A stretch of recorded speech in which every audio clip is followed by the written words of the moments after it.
What? Fuck shit up.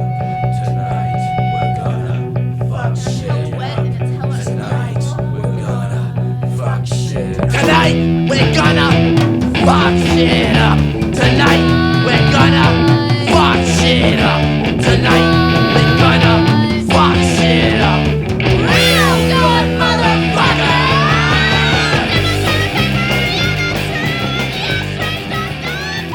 Thank you for joining us tonight. My name is Sexuality Studies Professor, and I'm an assistant professor, faculty and resident in Gender and Sexuality Studies in the Department of Interdisciplinary Gender and Ethnic Studies. I'm also one of the co-founders of PunkCon with my colleague here, Dr. Marjorie. Firstly, I would like to acknowledge and honor indigenous communities of this region and recognize that UNLV is situated on the traditional homelands of the Nubu and Southern Paiute peoples. It is also my pleasure to welcome you to this month's UNLV University Forum Lecture talk, Punk is a Moving Target, featuring Dr. Thi Nguyen, hosted by IGS. Welcome.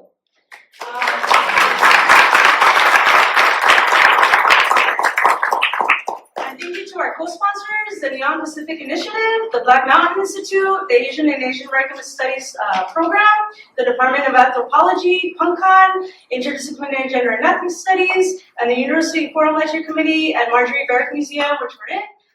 We appreciate your support.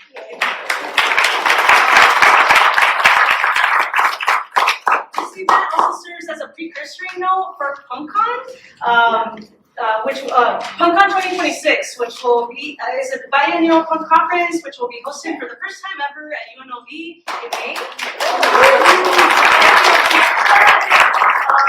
But I will now turn it over to Dr. Marjorie, Associate Professor of Chicano and Chicano Studies at Cal State University Fullerton and co-founder of PunkCon, to tell you a little bit more about PunkCon. Thank you.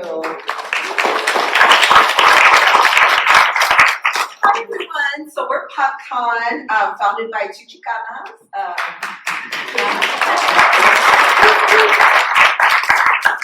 We were established in 2019 and we're the only biennial, meaning we go every 2 years. Every year is a lot of work. So biennial, we're the only national grassroots conference that celebrates the diversity of punk artists, musicians, activists, and scholars. This conference is always free and public-facing, open to the public. PunkCon is also one part conference, one part punk and drag show. Dr. Sepulveda and I happily invite you to PunkCon 4. So we're on our 4th one right now. Just to remind, it's Thursday, May 7th to Friday, May 8th at UNLV. And our theme for this year is Teaching for the Masses, Punk Pedagogies for Scholastic Saboteurs. We have free buttons, we have flyers for the campus community or community in general, all up front. Call for applications, and registration is now live via our QR code, which you can see outside. And we'll need the student volunteers, so if you have students, you have like your shy alt student that's in the corner that they want to get involved in something that looks like them, then please send them our way. We're happy to have them. Thank you. And we now give the floor to my colleague, Dr. Constancio Arnaldo, Director and Associate Professor of Asian and Asian American Studies and author of Filipino-American Sporting Cultures, The Racial Politics of Play, who will introduce our featured speaker. Thank you.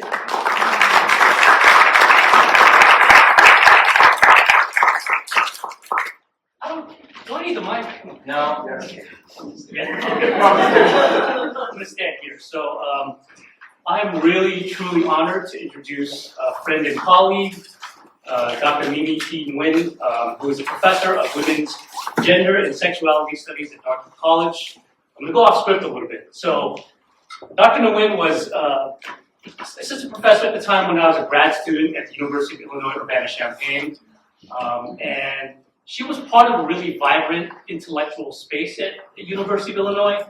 And so I'm really honored that I get to introduce her as a colleague and friend.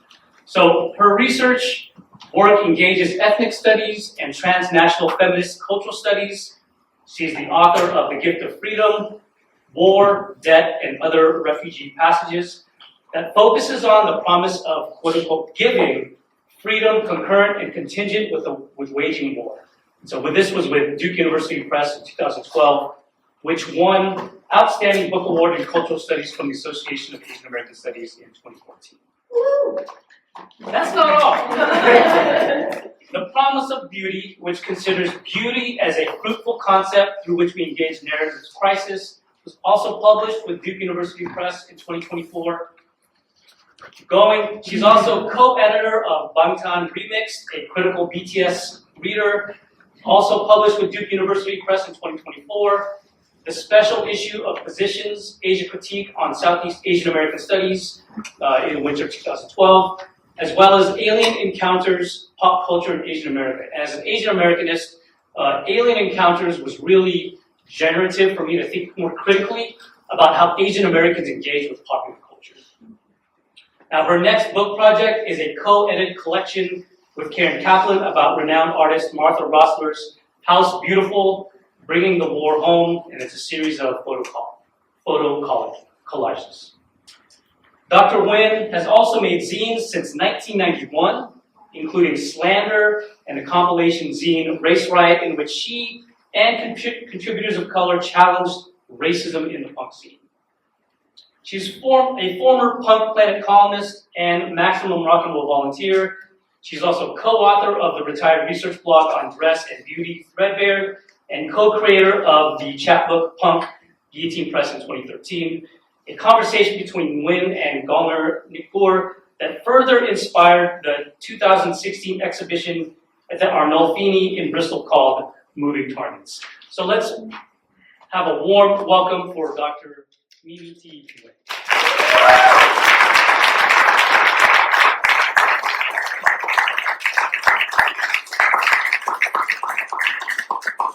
Hi everyone. Hi, thank you, Constancio. Oh my God, there's so many. There are 2 former graduate students from the University of Illinois here. Yay! It's very exciting to get to be reunited with them and someone else who I didn't know at my institution as a graduate student, but I knew as a graduate student, Professor Marjorie. So this is very exciting. I got to have a bunch of reunions, okay. So I'm going to start by saying that I don't do punk studies, but I have turned up in the archive of punk studies. And I'm not only in this archive, but I'm usually presented as a riot girl, zinester of color. Even though I was never a riot girl, I am characterized as one oftentimes because I was and am a feminist and a punk. And I have a whole spiel about how different kinds of punk feminisms were erased by the way that people talk about riot girl. But anyway, in these versions of punk or riot girl history, or the Race Riot compilation zines, serve a particular function as a catalyst for course correction. So oftentimes my zines appear as a way to kind of talk about the problem, quote unquote, of race, and in punk and riot girl. But it's often in this way where it's very contained as a kind of episode or a chapter in a longer story, and that somehow the zine did a kind of course correction, and we learned our lessons. So I've long dealt with when and how and if I am referenced in the archive of punk studies, and I have sometimes responded in that space at times.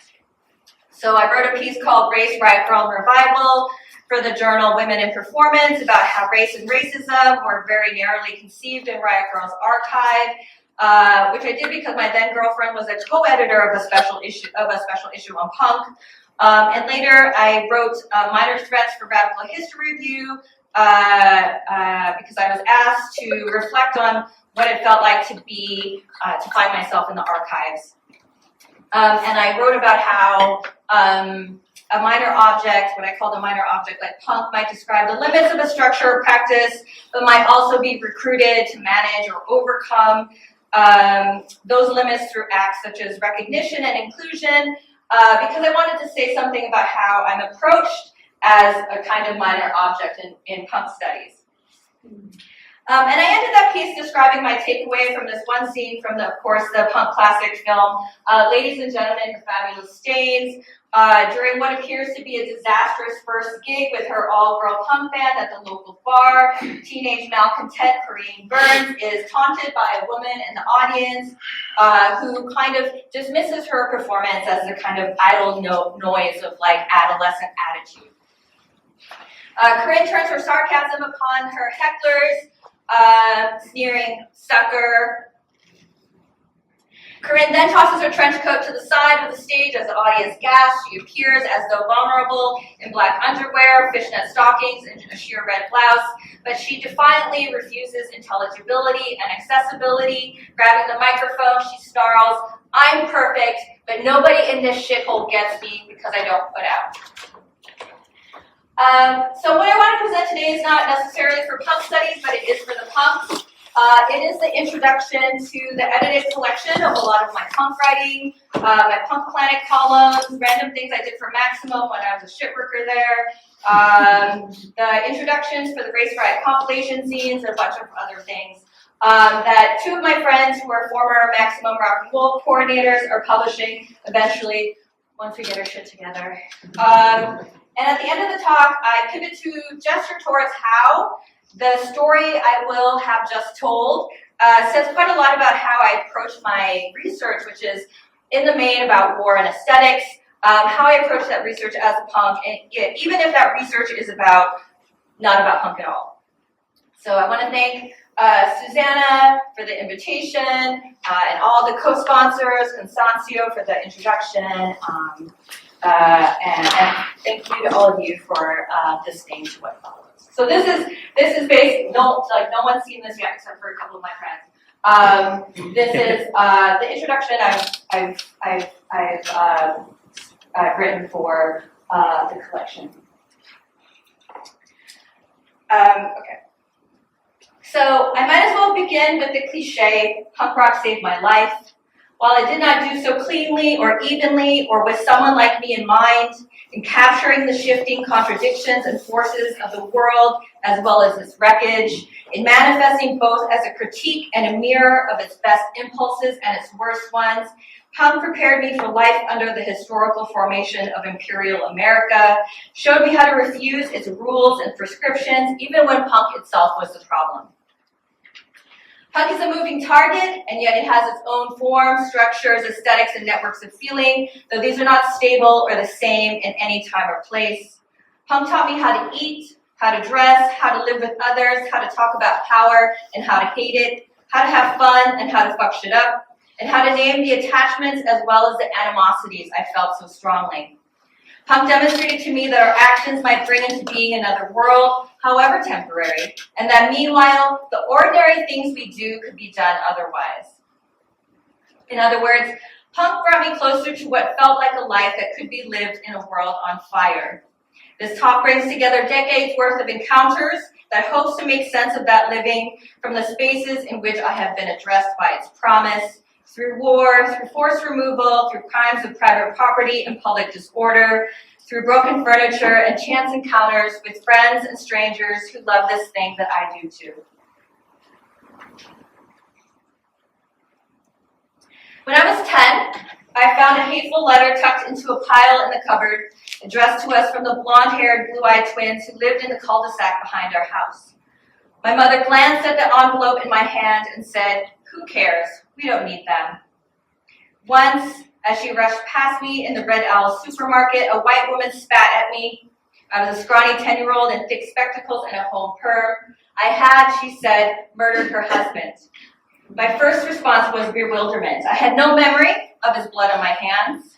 Once I understood, my second response was anger, because I was a refugee from the Vietnam War. I wanted to be that terrible, that terrifying, that I might kill someone who wanted to kill me or anyone who looked like me. Sometime after that day at the market, I heaved a chunk of hard frozen snow at another fourth grader to stop him teasing my younger brother.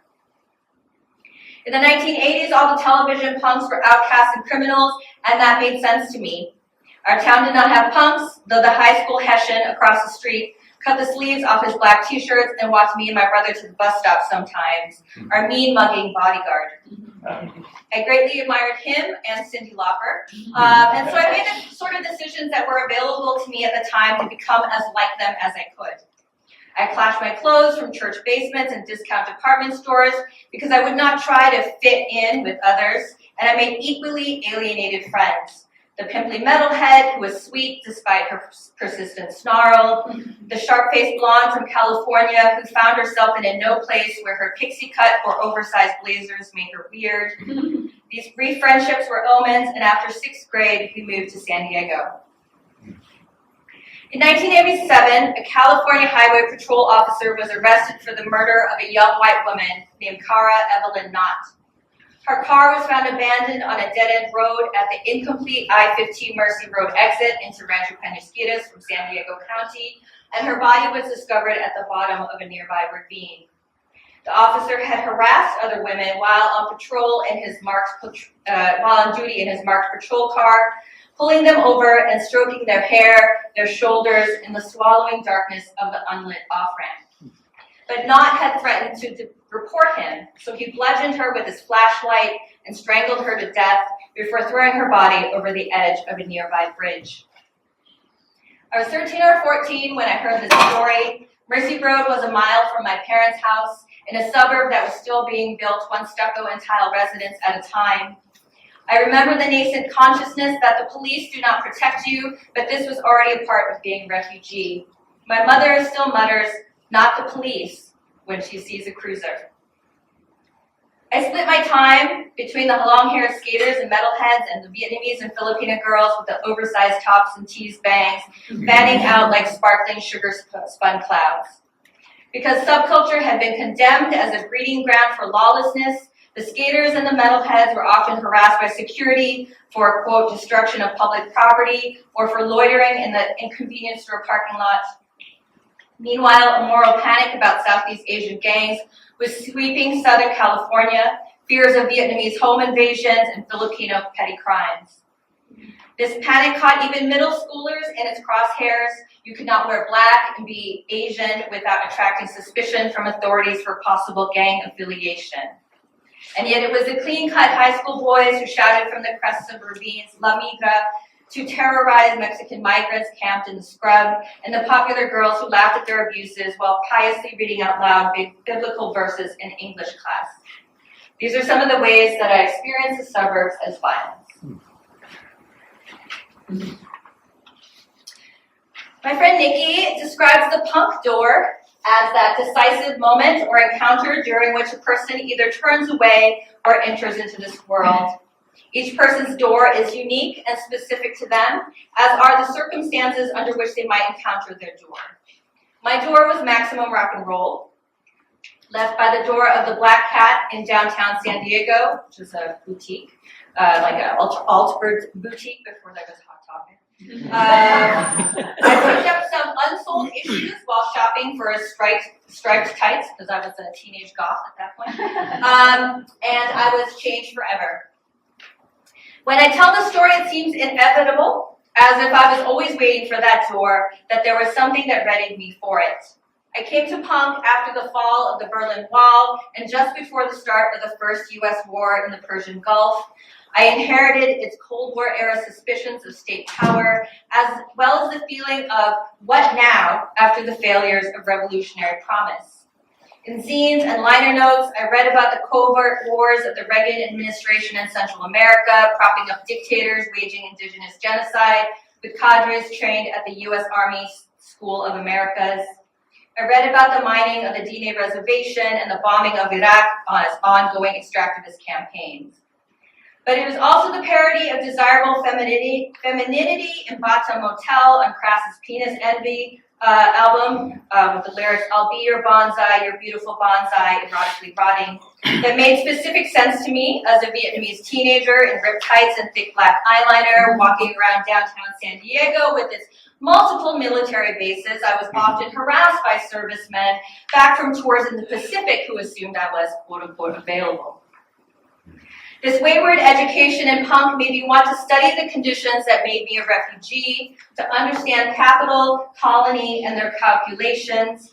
As the X sang, the Dutch anarchist punk band, how do you compare bad with bad? Do you subtract the dead Salvadorians from dead Iraqis? Do you subtract tortured Chileans from poisoned Kurds? And with whom do you exchange the exterminated Vietnamese? So my earliest writing voice was inspired by lyrics photocopied and stuffed into record sleeves. These gave me a sense, a style, and the sense of style that, as literary scholar Michael Dango put it, quote, the ways in which people improvise persistence, or although I would describe my style as a kid say, my writing style then, as a kid say nowadays, like, what do they say? I am cringe, but I'm very, very cringe. I can't look at it sometimes, but I just made a collection of them. So anyways, I moved to the Bay Area to be with the punks, college being the acceptable reason as well as the afterthought. In my first or second week, I met Tate at the Dining Commons where he worked, and he encouraged me to volunteer at the not-for-profit volunteer-run record store Epicenter Zone in the Mission, and so I did. I worked both shifts on Saturdays, sorting zines, selling records, and playing pranks. Our slogan was, quote, open all holidays, closed for riots.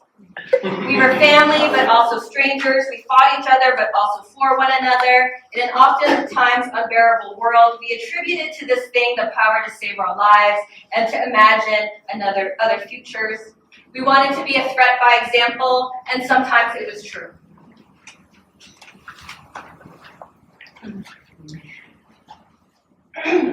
In 1994, a Maximum Rock and Roll columnist told a joke. He described his desire to fuck an Asian woman, leading to the joke in which he guessed that Asian women might well have horizontal pussies that mirrored a stereotypical monolithic eye, slanted twice over. Reading this, I felt an acute sense of shock to find myself written upon in this abstract and violating manner, made legible through the rehearsal of imperial history. The genitals of others, Africans, Asians, women, and trans folk among them, are long the subject of speculation and the demand for control. The joke about what might be seen once the other is stripped of personhood and made mere flesh, to cite Black feminist theorist Hortense Spillers, targets us as an object, as well as a lesson about how this can be done to another. This particular joke regarded me and others like me as a collection of parts about which an imperialist eye might abhor or desire. It is a joke that hinges upon and reinforces a human and subhuman divide, those who tell it and those who are its mark. The joke further assumed an audience that possessed the willingness to appreciate racial or sexual violence as a joke. So what, I wanted to know, made Maximum Rock and Roll its audience? Who was this wink for? Who was the we who shared a sense of the world such that a joke about a slanted pussy is amusing, a good chuckle? And is this a we built on the premise that it can only be a we without me and others like me? I could not take this joke, so I wrote a letter arguing that empire was being made here in the pages of the magazine, and race and colony are central to that making. I noted the historical production of white masculinity as civilized while employing horrific sexual violence, and that the aesthetic pleasure of that violence is boring as shit. Or, as I put it back then, quote, this is not taboo breaking, this is the same shit from macho Marines, sleazy old middle-aged men, greasy zit-faced meddlers, and fucking financial district suits. That's what I wrote in the letter. The non-humanity of the other is invoked to justify the barbarity of white supremacy, here in the guise of an edgelord. His monstrosity defines me somehow, but not him. So the column got published. I've told this story like 1,000 times over the years because it's about the impetus of race riot. But the columnist responded to me in another stream of consciousness screed that I was too unsophisticated, uncivilized perhaps, for the joke. And as a feminist, I was likely too ugly to fuck. Despite being an Asian woman, which he was, again, that column was all about wanting to fuck an Asian woman. So I bore all the weight of this human-subhuman divide through Tim Johannen's insistence. Tim Yohannan was the founder and coordinator of Maximum at the time. Tim Johannen's insistence that the columnist's words were satirical and could therefore be printed as presented, despite the masthead's declaration, no racism, no sexism, no homophobia. In this way, the excuse defends the structural position of white supremacy, disavowing the histories of its violence, even as they provide the grounds for the joke. One person quit the magazine in response, and my Epicenter co-workers did not know what to say to me. It was a lesson about punk, about those things I had loved and thought I belonged to, if only I submitted to the joke. A year later, the same columnist would write and record a song with his band about raping me, quote-unquote, a Saigon siren, after someone pointed me out to him. And that person who pointed me out apologized to me later once she found out what he had done. Rape is a part of the quotidian violence of being a woman in public, and yet this is another quote-unquote joke, distancing and obfuscating the forms of power that rendered such violence normalized and aestheticized. What, though, is parody in repeating the historical threat of sexual assault against the racial other? What is the premise of this joke? A friend of mine, Epicenter co-worker, Gordon, brought me the 7-inch, which came out after I had left the Bay Area. And he also brought with him welcome news that Epicenter refused to carry it at a bar on Avenue A in New York City, apologetically. I decided I owed the columnist none of my attention. To him, I was a punching bag or an opening in some flesh, and I refused to plead my case that I was like enough, that I was a part of a we who got the joke. I would return the favor instead, and the columnist would become an ordinary object of historical significance only insofar as he unfolded a story that I could tell. I took his name because his name doesn't matter. If it wasn't him, it would be another just like him, and this is the truth we told in Race Riot. That's me. That's its own baby. The story behind this photo is that the SF Weekly was coming to do a piece on Epicenter, and then our coworkers on that Saturday decided not to tell us that they were coming because they didn't want to be there for it either. So they didn't tell us because they figured we might close the store if we knew. So then this SF, a weekly photographer came in and then made us take a bunch of pictures. So that's us at Epicenter. I think that's a puppet back there of Oliver North. Yeah, so that's a goofy picture that was in the SF Weekly.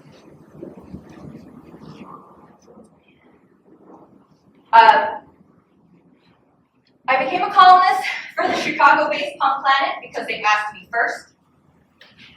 But after Tim Johannen's death, I volunteered as a ship worker at Maximum Rock and Roll. One of the first things new coordinator and former Epicenter switchboard volunteer Jacqueline told me after I moved back to the East Bay was that she fired that columnist. I belonged to the we, she insisted, and I believed her. Punk Planet was clean, and I imagine that many of its readers were perfectly nice college students, the sort I was teaching as a graduate instructor. Maximum Rock and Roll, on the other hand, was not clean, and that suited me better. For years, my everyday was divided between graduate school responsibilities and punk activities. I wrote dissertation chapters and magazine columns, taught feminist theory and green taped records, wandered the university library stacks, and screamed at shows or heckled bands from behind a merch table. This time redeemed punk for me. It was the generator show under the bridge, the train station, the storage space, or the Temporarily Liberated Theater, the magazine we put together in a nondescript house haunted by Lebanese communists, the manifestos we sent to each other in reused envelopes and glued stamps, the contentious meetings to discuss protest tactics and affinity groups, volunteer shifts, and album covers, sitting on couches covered in filth and sometimes fleas. The midnight runs to the Kinko's, where the night shift punks would let us scam copies until dawn. The parties during which we performed for each other or listened to records, after which we would pass out only to wake up and do it all again. I would feel the crushing disappointment in punk again, because sometimes punk is astoundingly stupid. But of course I was sometimes stupid too. I didn't always know what I thought, but at least punk made me want to think and to write through what I was thinking, even in fragments and unfinished thoughts, and fuck you. I left Berkeley in 2004 for a 2-year postdoctoral fellowship at the University of Michigan, and then left Ann Arbor in 2006 for a tenure-track position at the University of Illinois. I struggled to appear adult enough to my colleagues and students on some occasions, while also refusing to do so on others. I made friends, but I still missed those intense intimacies I learned from punk, the willingness to ask deeply probing questions about what we might each care about or want from ourselves and others in casual conversations over horoscopes and liner notes. The year before I applied for tenure and promotion, the feminist literary scholar Janice Radway gave a lecture on my campus about the quote-unquote half-life of zines. I was in the audience when she spoke about me, suddenly, as a zine writer who had a rich intellectual life outside of the academy and before my appointment as an assistant professor. I cried because I had forgotten all this in the pressures of completing a dossier that would fulfill bloodless metrics, surrounded by people who didn't know me then. Tom Petty sang "You Don't Have to Live Like a Refugee" about the punks who lived alongside Vietnamese refugees in the Canterbury Hotel in 1970s Los Angeles. But I wondered if I lost something about being a refugee that I needed desperately, a sense of being ready, prepared to leave behind what had become a threat. I somehow filled a house full of stuff, records and clothes and books. I went to the office and did my best to teach feminist theories, schedule courses, and organize events. And I wrote about those things we are supposed to want for our own good, like the gift of freedom or the promise of beauty, but that are in fact traps, debts, and otherwise openings for surveillance and other kinds of violence. But what is any of this? I say, burn it down in class sometimes, but what keeps me or us from actually setting the fire? What do I need to do it that I don't yet have? And could I leave this to do what needs to be done? Punk keeps me honest about who I want to be.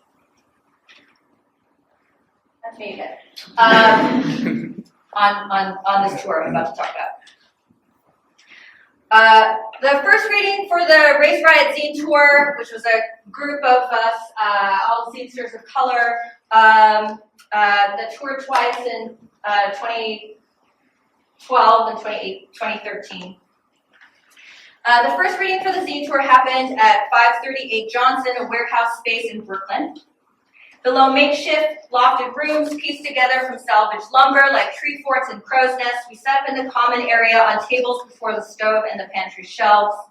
The house cat figure-eighted between chairs and legs, while house members helped us string up a white sheet between the wooden rafters and columns onto which we projected our slides. Christy Rode made buttons and brought a tablecloth she made for the tour, a green zebra print with adhesive capital letters spelling out Race Riot. Our inaugural audience numbered maybe 60 or 70, some traveling into town from New Jersey, crowding in between the tables and bikes. At 19, when the first Race Riot compilation was a small, brittle hope in my punk-bruised heart, I wouldn't have believed that a zine reading tour would be possible, or that I would be 20 years later reading from and reflecting upon that zine still. I am awed and overwhelmed that the compilation zine circulates as it does, following lines of flight so far removed from me and which I could not have ever predicted, and still does so many years later. I wondered before tour began what I could say that might capture these dense, bright feelings of sadness, anger, and wonder among them, blinding that part of me that belongs to the compilation scene and to punk and all it meant. I found that I couldn't capture them, not yet. Every night on tour, we poured ourselves into these readings and were met with others who would do the same, asking Christy how to survive as a queer freak in a Cuban Catholic family, confessing to Anna about their abuse histories and so on, and every day we told stories to each other about what it all meant and how does it feel. We sang Taylor Dane's Tell It to My Heart out loud and off-key in the van, while driving down a high hill with a view of the city below, slept on floors in punk houses filled with bikes and vans, and searched a small college town for a wayward tour mate with a shoplifting habit a half hour before the show. We were freaked out. We were like, oh my God, you're gonna have to go to the police station and find her. The conditions for the violence that inform the compilation zine aren't gone, and bros still need to fall back. But what has changed, maybe, is that the experience of being a freak or a misfit in a scene of freaks and misfits need not be so isolating. There is a genealogy, a history of us, and it is possible now to experience it with so many others at once in a warehouse or an underpass or a basement. Or a PunkCon.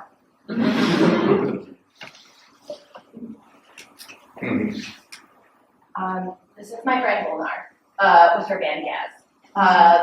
And Cement Fucker is one of their songs. A few years ago, a writer for Razor Cake wondered if I might want to engage in, quote, restorative justice with the Maximum Rock and Roll columnist, an encounter which he would then publish as a feature. Absolutely not, I said. And he backtracked quickly, believing he struck a nerve. I was upset, but it was because a columnist should rather apologize to all of us, the black and brown punks, the queers, the freaks among freaks, for the force of our exclusion from punk over and again, for his own reputation as a reactionary edgelord. I did not want an apology addressed just to me, as if the antagonism were merely personal, as if this involved a spat between the two of us. I would not play along because to do so would leach the story of historical appraisal for broader significance. What does apology do for the one who offers it, and what does it do to the one who is obliged to accept it? French theorist Jacques Derrida proposed that a rigorously ethical forgiveness must be inassimilable to the order of politics and against historical finality, lest it become mere calculation, or worse still, normalization. Elsewhere, I wrote that confessions and expressions of remorse from states and empires for their brutalities enact claims to the legitimacy of their continued existence by conceding, but also curbing, an observable history of cruelty. And so this writer who wanted me to participate in this encounter with that columnist wanted to tell a foregone story in which I received a confession and then absolved the sin, a story with a narrative arc that ended in triumph, locating the wound in the column and not the violence he invoked as a joke. But I refused to become a part of a story of overcoming, persuading, entreating, reconciling. What does it matter to me if he's sorry now? Whose satisfaction would this be? The violence is ongoing. Nothing he said is unchanged because there are others still like him who say, your body, my choice, and follow it with a sneer. Can't you take a joke? No, he can stay duped and stupid, made so by me.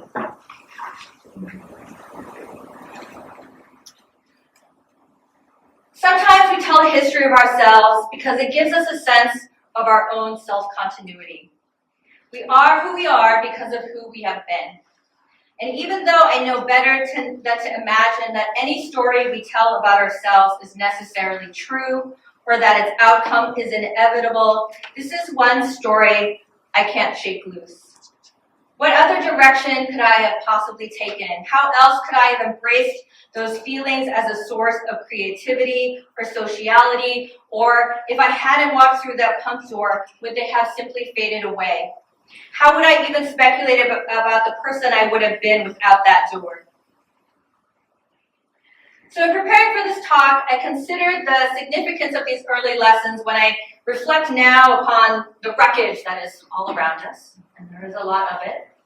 The moral panics, the global pandemics, racial terrors, climate cataclysms, and genocidal fascisms. In this moment, I'm reminded that I received my first radical education from punk, from liner notes, zines, and lyrics and arguments that unfolded about them and through them, which let me know that civilization's dying, we are living in a doom town, the badge means you suck, and that they do in fact owe us a living. Those are all lyrics. But I also learned from this story how to feel things and how to do things in this moment, like stockpile or ration medicines, share food and shelter, allocate funds to pay for strangers' debts or surgeries or pills, block highways and trains and boats carrying munitions, and check on our lovers and friends as we each witness the grievous harms of this death world. Or, as punk and artist Beck Levy puts it, barring a convention used to avoid providing an address for an advertised gig in order to thwart police from shutting down a show, quote, ask a punk, you're already late.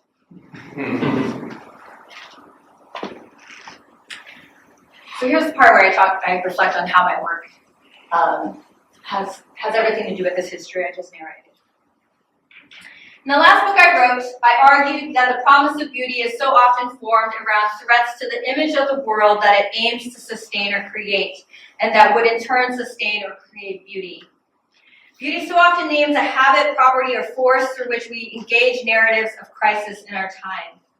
Crisis is one name for an ongoing condition that coheres or collapses into an intensified situation in which the threat to survival dominates the preservation of life. This life is often the life of something that is named beautiful, whether children, birds, coral reefs, democracy, a colony, or the moon.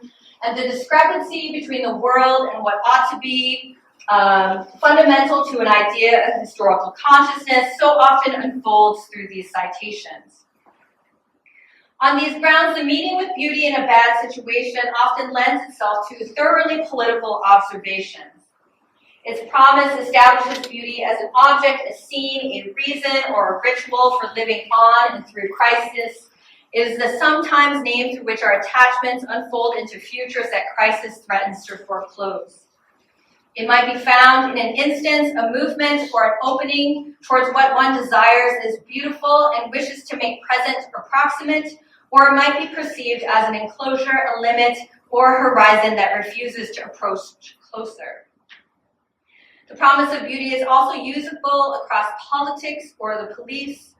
Indeed, over the last 28 months or 75 years, it has been called on in the name of death and for the love of life. We have, on the one hand, during a bombing campaign that maimed and murdered tens of thousands, if not more, a government official calling the destruction of Gaza, quote, more beautiful than ever, blowing up and flattening everything is a delight for the eyes, end quote. And on the other, a young girl is rescued from beneath the rubble after an airstrike to a Palestinian refugee camp and tremblingly asks, are you taking me to the cemetery? And a civil defense volunteer answers, no, my dearest, you are alive and beautiful as the moon. And so the aesthetic category of beauty is not a property after all, but a kind of conjectural sociality, right? Through which we invite each other to care about what we care about, to come together to appraise, and then maybe to admire a rose, a jawline, a child, a genocide, a dissonant chord, or a police car on fire. In this, an aesthetic proposition is also a political one. The promise of beauty is a judgment about the world as it is and as it should be, and collectives, swarms, schools, and mobs form around those who do or do not hold its pleasures in common. So every promise of beauty is also a partisan divide. When she was scolded that, quote, it did not behoove an agitator to dance, the anarchist Emma Goldman retorted, I did not believe in a cause which stood for, this is her reflecting on that moment, I did not believe that a cause which stood for a beautiful ideal, for anarchism, for release and freedom from conventions and prejudice, should demand the denial of life and joy, I insisted that our cause could not expect me to become a nun and that the movement should not be turned into a cloister. If it meant that, I did not want it. I want freedom, the right to self-expression, and everyone's right to beautiful, radiant things. So throughout this book, I argued for beauty as a method that attends to questions of aesthetics and politics from within a history of the world on fire. I asked where the promise of beauty precipitates a crisis through critique of the conditions of its possibility, right, of its continuity, of its presence, all of this, what politics might follow. French theorist Jacques Rancière argues that what is called politics is actually the police, and that politics is what breaks from the police and its organization of powers and their legitimation through the aggregation of rules and population. So if beauty is whatever we need to survive the enclosure and the howling void and build another world in which we have what we need to truly live, then punk is one promise for it. Or as the sticker on Kurt Cobain's Black Fender Stratocaster reads, vandalism, beautiful as a rock in a cop's face. So how is a rock a promise kept? If one is inclined, as I am, to avoid re-establishing the authority of law and order in one's struggle against it, then law and order must be distinguished from justice, and subsequently crime from injustice.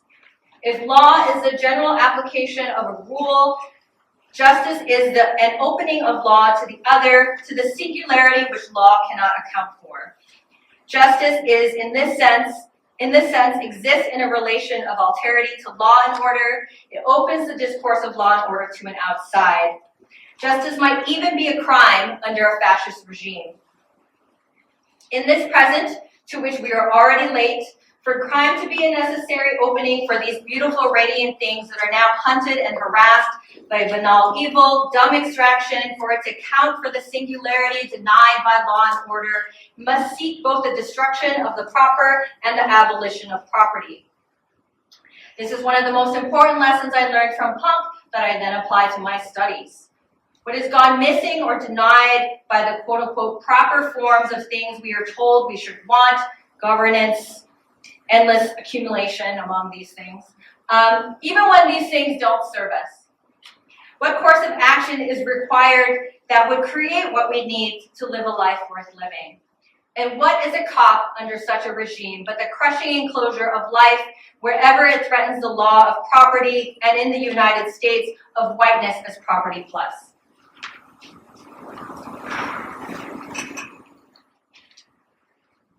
So to call crime beautiful is a diagnosis of what is missing or partial for a life that can be lived, and how we might build lives other than the ones we are living. This is why punk, then and now, not only taught me how to eat, how to dress, how to live with others, how to talk about power and how to hate it, how to have fun and how to fuck shit up, and how to name the attachments as well as the animosities I felt so strongly. It also taught me how to perceive the distinction between a liberal sensorium that promises beauty as the object of its politics and a more radical one that promises politics as the objects of beauty, if politics is the end of the police. To fulfill this promise of beauty is to reorder the sensible, which might require breaking other social bonds, those contractual agreements with entities that have forfeited our trust and ravaged our world. These abandoned bonds might look like a temporary autonomous zone, the generator show under the bridge, or the rock in a cop's face.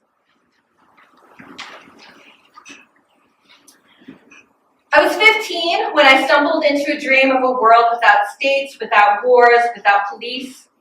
This dream is still with me, even as the end of the world is coming, because as the subway graffiti promises, another end of the world is possible. We, and here I mean we as in the freaks, weirdos, feminists, queers, anarchists, and punks, we're very often right about everything. As we said then, and we say again now, this is happening without your permission. Tonight we're gonna fuck shit up. We'll never rest again until every Nazi dies. Do we have another choice? Thanks.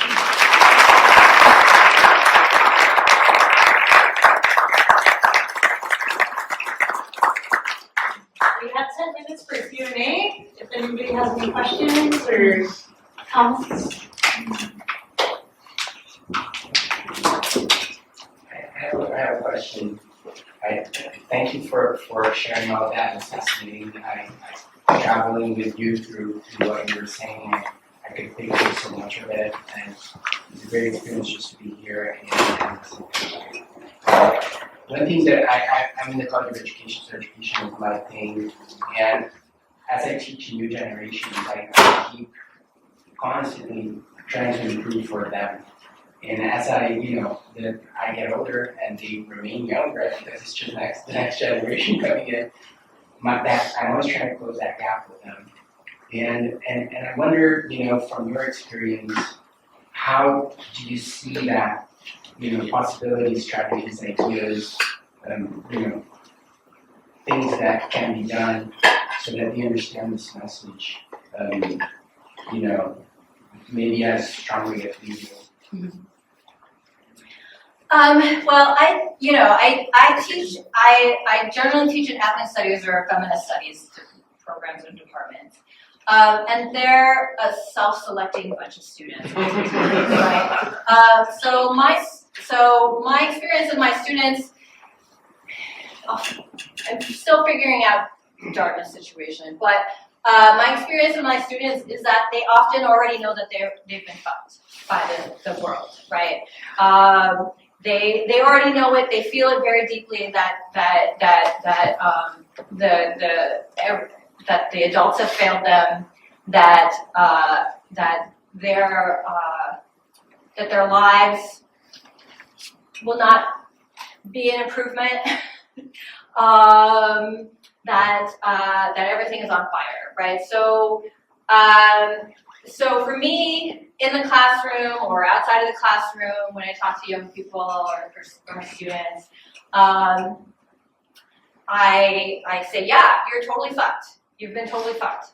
And here are some ways. Here's the reading that we're doing in this class will help you understand how it is that we got here. Like what are the arrangements and the orders that have created this situation where you're totally fucked. And then I also try to model for them but here are the things that we can do together.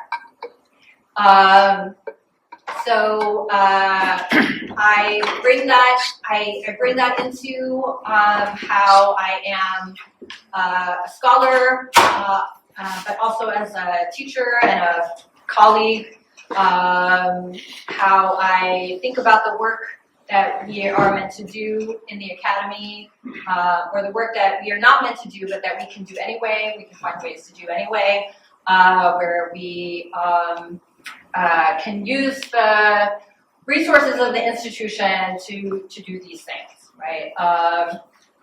And find ways around the rules, loopholes, and all those other things. So that's how I try to approach the work of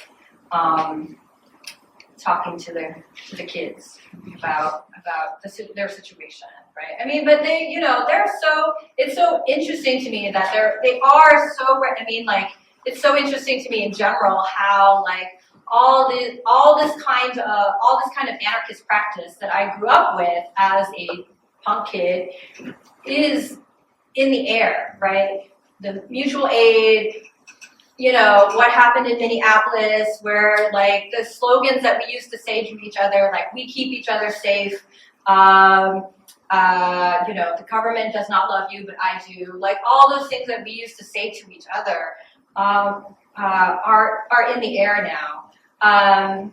And so even as fascism bears down on us, I'm encouraged to see that happening.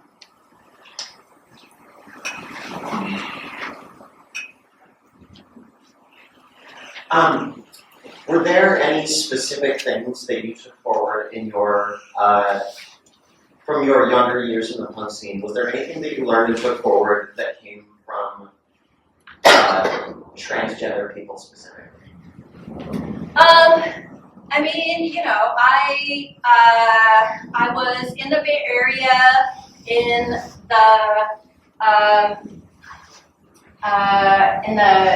the early 90s, and then went to New York, came back, was there through 2004, and it was like such a amazing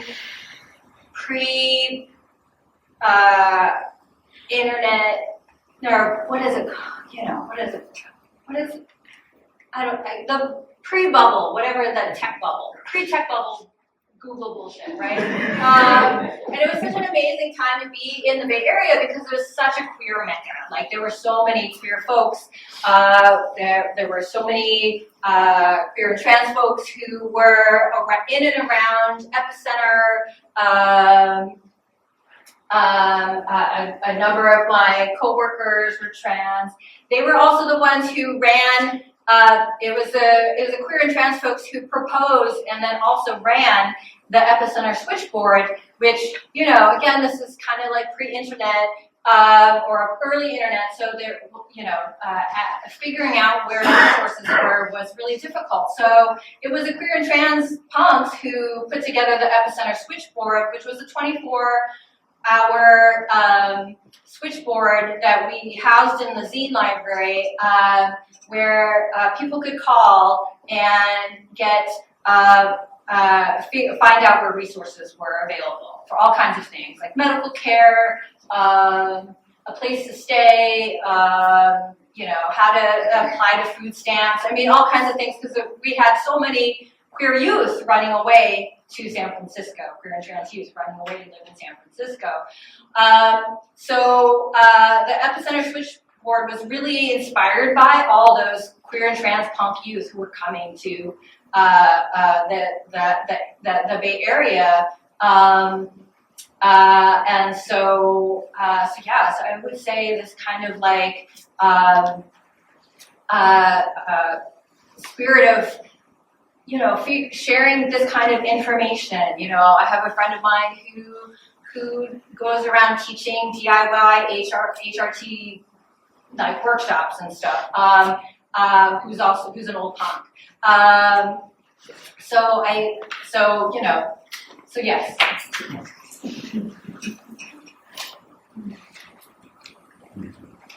You got time for like one or two more comments or questions? Just one at the back over there.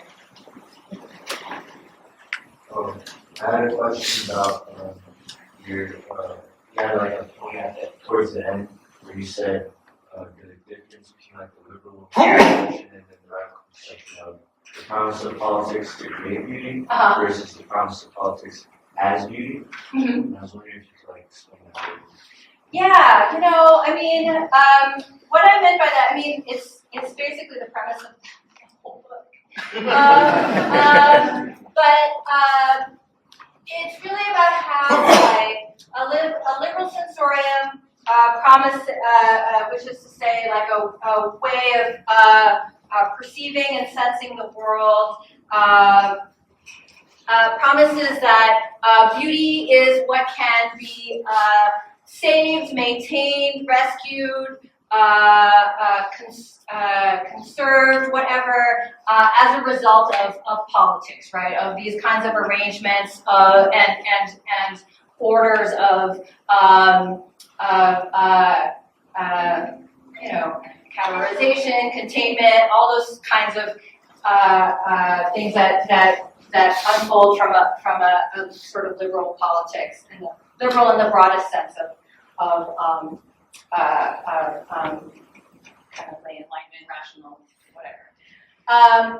And a more radical one, I said, promises politics as the object of beauty if politics is the end of the police. And so by that I mean a more radical kind of perception of the world, sensorium, a more radical sensorium,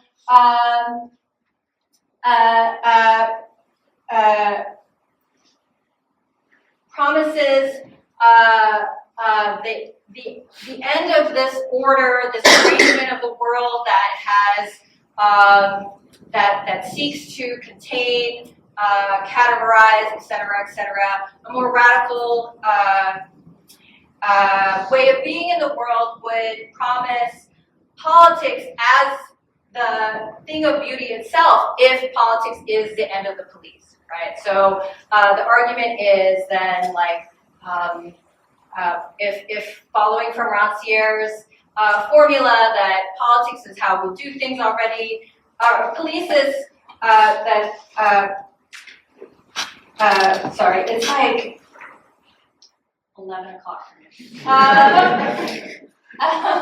That what we call politics is actually the police, and that an actual politics would that what we normally understand as politics is already the police, right? I mean, you can see it all around us right now, right? And that what politics would actually do would break from this organization of its powers, right? So that if crime is beauty, if the thing that we need to, if the promise of beauty is about what we need to survive a crisis, then what we need to survive the crisis is the end of the police. In all the iterations at which we can imagine the police. We are at time, we're turning in. But we are at time. Thank you everyone for coming.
Aborted.